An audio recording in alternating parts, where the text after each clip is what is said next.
PF பணத்தை பயனாளர்கள் இனி மொத்தமாக எடுத்துக் கொள்ளலாம் என்று மத்திய அரசு அறிவித்துள்ளது.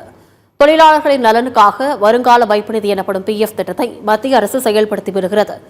இந்த PF கணக்கில் தொழிலாளர்களின் மாத ஊதியத்திலிருந்து குறிப்பிட்ட தொகையும் அவர்கள் பணியாற்றும் நிறுவனங்கள் மூலம் குறிப்பிட்ட தொகையும் செலுத்தப்பட்டு வருகிறது.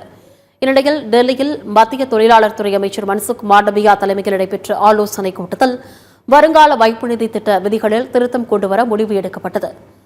அதன்படி PF பயனாளர்கள் தங்கள் கணக்கில் உள்ள பணத்தை 100% திரும்பப் பெற ஒப்புதல் அளிக்கப்பட்டது.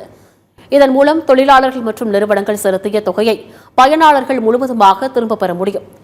அதேபோல திருமணம் மற்றும் கல்வி செலவிற்காக பணத்தை திரும்பப் பெறுவதற்கான வரம்புகளும் மாற்றியமைக்கப்பட்டுள்ளன.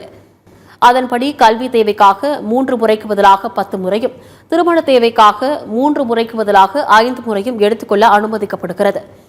தேவைக்கான காரணங்கள் 13லிருந்து அத்தியாவசியம், வீட்டு தேவை மற்றும் சிறப்பு சூழ்நிலை என்று 3 வகைகளாக குறைக்கப்பட்டுள்ளன.